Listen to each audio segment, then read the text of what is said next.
Welcome to the Healthcare Provider Happy Hour. This is a safe space where we invite healthcare providers to unapologetically be themselves after the working day. My name is Jennifer George, and each week I will connect you with guests and stories that will help transform your stress to success and fulfillment. Are you with me? Grab your drink of choice and let's chat.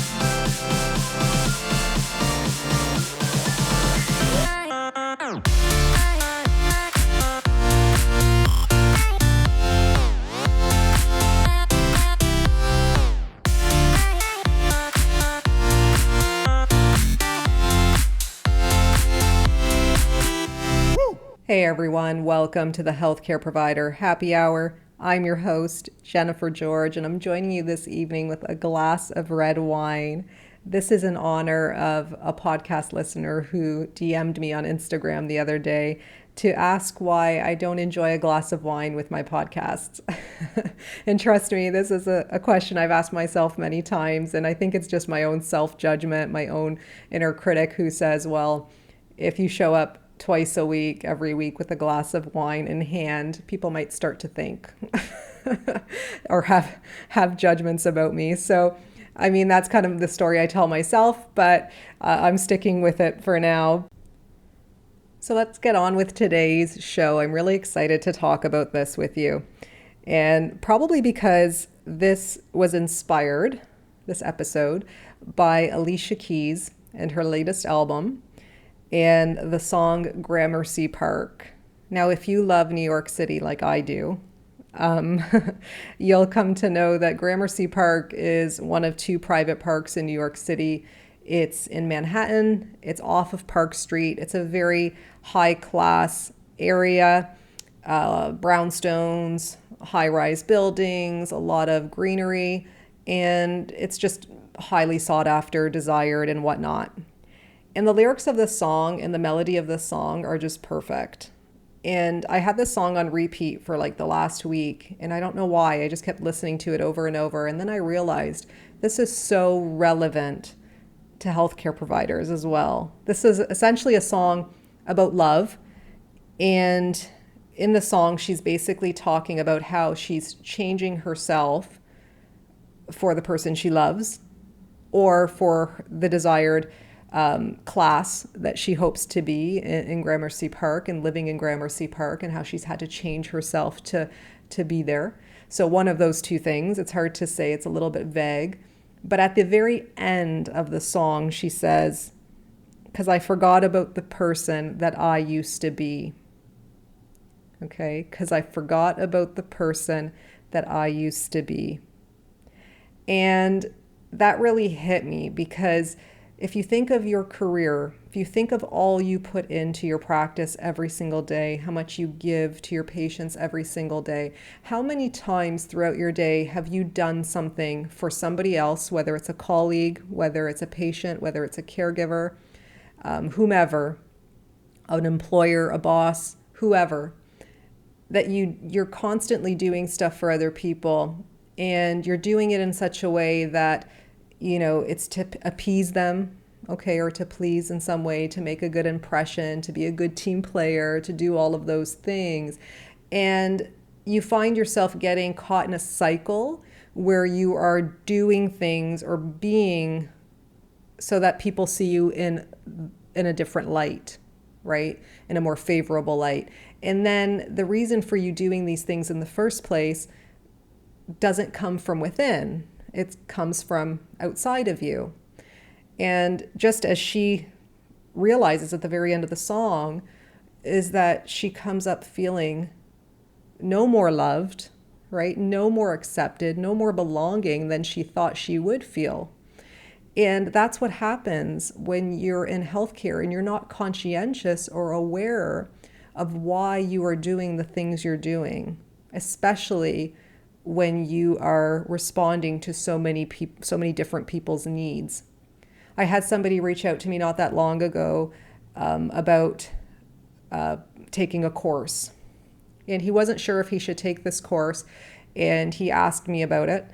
And the first question I asked him, as I said, well, because he sounded kind of hesitant, he was like, my manager thinks this is a good thing for me to take. And I thought, okay, so, but do you want to take it? And that was my first question. Do you want to take it, or are you taking it or considering it because your manager thinks you should take it? And the only reason why I could relate to this question was because I have experienced those feelings myself earlier on in my career. And when I took a lot of courses and things like that, while it was serving my patients, and while I thought it was serving my patients best, it was also to serve my own ego, right? To serve my own ego, in that I felt like I didn't know enough. So I had to keep knowing more and more and more and overwhelm myself by that. And also because I thought it would look good on my resumes, right? It would look good in the eyes of my employers, for example. But you take it for that reason, and then you take those courses for that reason, and then you still come up feeling like you don't know enough. Well, that doesn't come from that feeling that you're looking for. It doesn't come from other people's desires for you to do something, right? It comes from your own internal initiation and desire to change. So when I asked him that, he was like, oh, like he was kind of like, oh, I've never thought of it that way. And I said, well, why don't you think about it? Think about whether this course will serve you. And if it will, then definitely take it, right? It's never a waste. At the end of the day, you just are going to learn more about yourself throughout this whole process, right? And so, he was glad he had spoken to me, and I'm not sure what he decided to do. But my point is when we are not changing for ourselves, then when we do change, we look back and wonder, what happened to us? Who are we now? And then what might unfold in that process is that you might feel lost. You might feel a lack of self-worth and self-confidence. And you might also grow resentful of those people who are requesting of you to change or do things, and you are trying to appease them and forgetting about your own needs in that process as well, or in that relationship as well. So check out the song. Let me know what you think. It's a great melody, and see if you can relate to it in some way. If not in your professional life, then in your personal life, perhaps I'm sure you can. I'm pretty sure everyone can on some level. All I'm asking you to do is be more conscientious of why you're doing things, or why you feel the need to change yourself before you actually do it. Just make sure it's coming from within as well, and it's just mutually agreed upon. Okay. I also want to chat with you today about The Wave. I've talked about this in my last couple podcasts. The Wave is a coaching platform that myself, Nick Hanna, Jim Millard, and Emma Jack have started.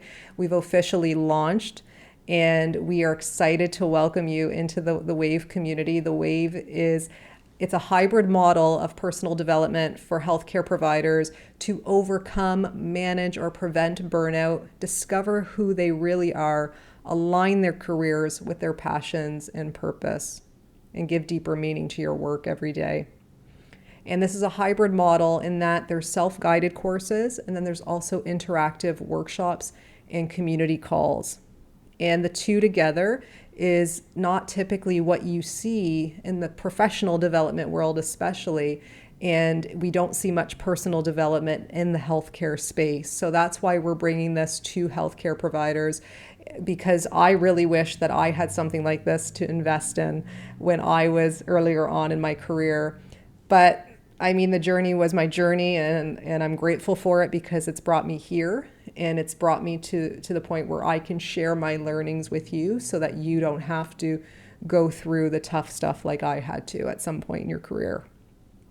So check out www.buildyourwave.com. You can even join our mailing list if you're a bit curious and you want to get some free content. Go ahead and do that. On Instagram, we're at build.your.wave. And as usual, you can message me on Instagram at bestobsessedwithjen if you have any questions about it, or even if you liked this podcast and you take a screenshot, tag me and share it, and I will do the same in my network. And if you really like this podcast and you've got 30 seconds to spare, please leave an honest review on iTunes. Just scroll down to the bottom of the podcasts, click write a review, hit 5 stars if you agree, and go from there.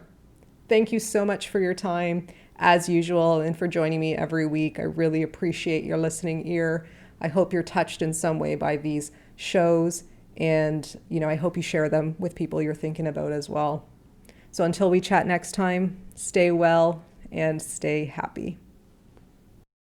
So if you guys like this podcast, please subscribe and leave an honest review. Your feedback means everything to me. Your reviews are what moves this podcast forward, and I always appreciate receiving them.